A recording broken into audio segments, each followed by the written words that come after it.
Welcome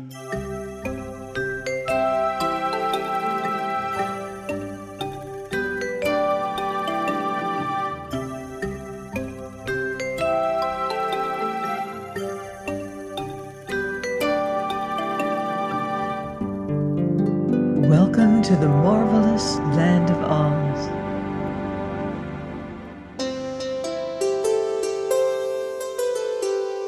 I'm Mardell, reading The Road to Oz by L. Frank Baum.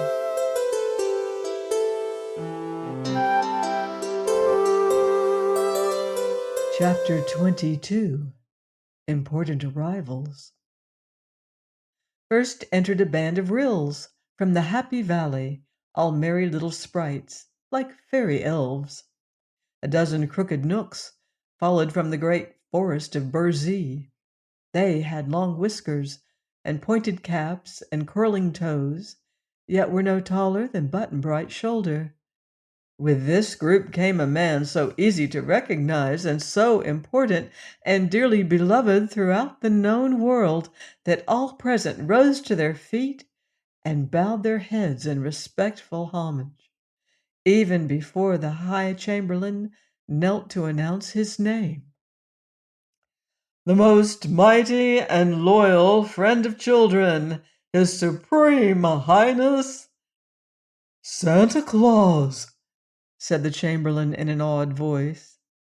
Well, well, well, glad to see you, glad to meet you all, cried Santa Claus briskly as he trotted up the long room. He was round as an apple, with a fresh, rosy face, laughing eyes, and a bushy beard as white as snow. A red cloak, trimmed with beautiful ermine, hung from his shoulders, and upon his back was a basket filled with pretty presents for the Princess Ozma. "Hello, Dorothy! Still having adventures?" he asked in his jolly way as he took the girl's hand in both his own. "How did you know my name, Santa?" she replied, feeling more shy in the presence of this immortal saint than she ever had before in her young life. "Why, don't I see you every Christmas Eve when you're asleep?" he rejoined, pinching her blushing cheek. "Oh, do you?" "And here's Button-Bright, I declare!" cried Santa Claus, holding the boy up to kiss him. "What a long way from home you are! Dear me!" "Do you know Button-Bright, too?" questioned Dorothy eagerly. "Indeed I do. I've visited his home several Christmas Eves." "And do you know his father?" asked the girl. "Certainly, my dear. Who else do you suppose brings him his Christmas neckties and stockings?" with a sly wink at the wizard. "Then where does he live? We're just crazy to know, 'cause Button-Bright's lost," she said. Santa laughed and laid his finger aside of his nose, as if thinking what to reply. He leaned over and whispered something in the wizard's ear, at which the wizard smiled and nodded as if he understood. Now Santa Claus spied Polychrome and trotted over to where she stood. "Seems to me the Rainbow's daughter is farther from home than any of you," he observed, looking at the pretty maiden admiringly. "I'll have to tell your father where you are, Polly, and send him to get you." "Please do, dear Santa Claus," implored the little maid beseechingly. "But just now we must all have a jolly good time at Ozma's party," said the old gentleman, turning to put his presents on the table with the others already there. "It isn't often I find time to leave my castle, as you know, but Ozma invited me, and I just couldn't help coming to celebrate the happy occasion." "I'm so glad!" exclaimed Dorothy. "And these are my Ryls," pointing to the little sprites squatting around him. "Their business is to paint the colors of the flowers when they bud and bloom. But I brought the merry fellows along to see Oz, and they've left their paint pots behind them. Also, I brought these crooked Knooks, whom I love.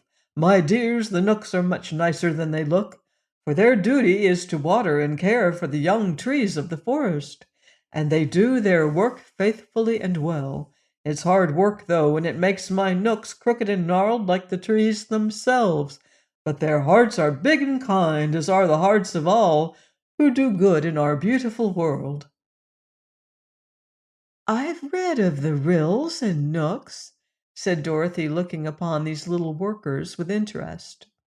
Santa Claus turned to talk with the Scarecrow and the Tin Woodman, and he also said a kind word to the Shaggy Man, and afterward went away to ride the Sawhorse around the Emerald City.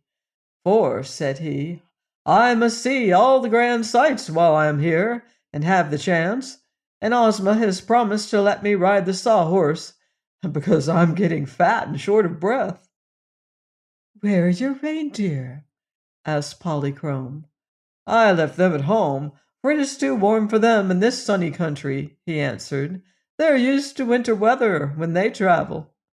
In a flash he was gone, and the Ryls and Knooks with him, but they could all hear the golden hoofs of the Sawhorse ringing on the marble pavement outside as he pranced away with his noble rider.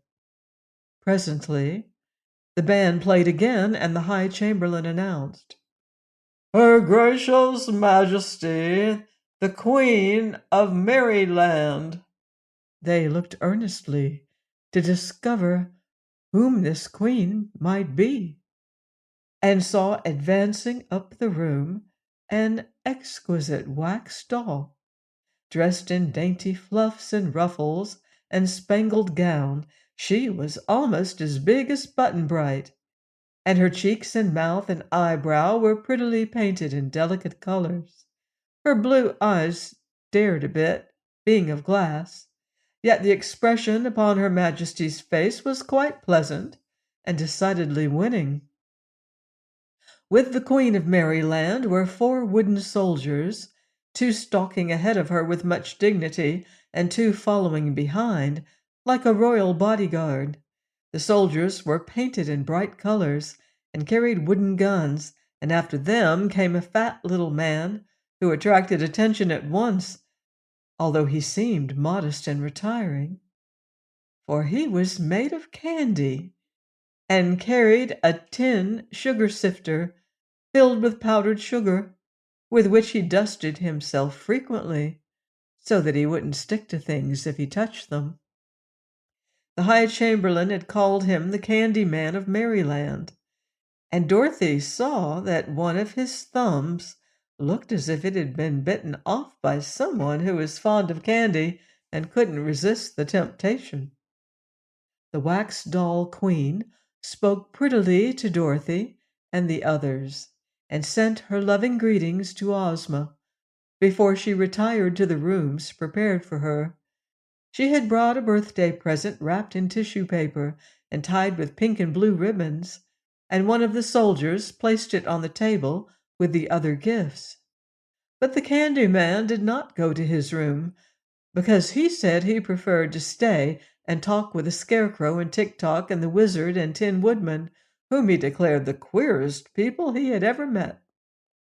Button-Bright was glad the Candy Man stayed in the throne room, because the boy thought his guest smelled deliciously of wintergreen and maple sugar. The braided man now entered the room, having been fortunate enough to receive an invitation to the Princess Ozma's party. He was from a cave halfway between the Invisible Valley and the country of the gargoyles, and his hair and whiskers were so long that he was obliged to plait them into many braids that hung to his feet, and every braid was tied with a bow of colored ribbon. I've brought Princess Ozma a box of flutters for her birthday, said the braided man earnestly, and I hope she will like them, for they are the finest quality I ever made. I'm sure she will be greatly pleased, said Dorothy, who remembered the braided man well, and the wizard introduced the guest to the rest of the company, and made him sit down in a chair and keep quiet, for if allowed he would talk continually about his flutters. The band then played a welcome to another set of guests, and into the throne room swept the handsome and stately Queen of Ev. Beside her was the young king, Evardo, and following them came the entire royal family of 5 princesses and 4 princes of Ev. The kingdom of Ev lay just across the deadly desert to the north of Oz, and once Ozma and her people had rescued the Queen of Ev and her 10 children from the Gnome King who had enslaved them. Dorothy had been present on this adventure, so she greeted the royal family cordially, and all the visitors were delighted to meet the little Kansas girl again. They knew Tick-Tock and Billina, too, and the Scarecrow and Tin Woodman, as well as the Lion and Tiger. So there was a joyful reunion, as you may imagine, and it was fully an hour before the Queen and her train retired to their rooms. Perhaps they would not have gone then, had not the band begun to play to announce new arrivals. But before they left the great throne room, King Evardo added to Ozma's birthday presents a diadem of diamonds set in radium. The next comer proved to be King Renard of Foxville, or King Dox, as he preferred to be called. He was magnificently dressed in a new feather costume and wore white kid mittens over his paws and a flower in his buttonhole, and had his hair parted in the middle. King Dox thanked Dorothy fervently for getting him the invitation to come to Oz, which he had all his life longed to visit. He strutted around rather absurdly as he was introduced to all the famous people assembled in the throne room, and when he learned that Dorothy was a princess of Oz, the Fox King insisted on kneeling at her feet and afterward retired backward, a dangerous thing to do, as he might have stubbed his paw and tumbled over.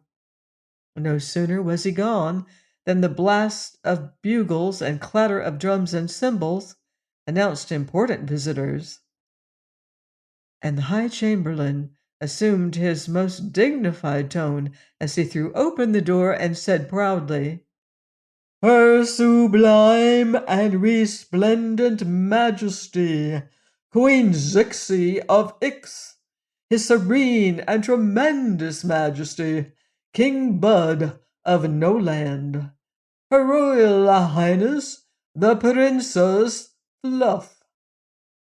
That 3 such high and mighty royal personages should arrive at once was enough to make Dorothy and her companions grow solemn and assume their best company manners. But when the exquisite beauty of Queen Zixi met their eyes, they thought they had never beheld anything so charming. Dorothy decided that Zixi must be about 16 years old, but the wizard whispered to her that this wonderful queen had lived thousands of years, but knew the secret of remaining always fresh and beautiful. King Bud of Noland and his dainty fair-haired sister, the Princess Fluff, were friends of Zixi, as their kingdoms were adjoining, so they had traveled together from their far-off domains to do honor to Ozma of Oz on the occasion of her birthday.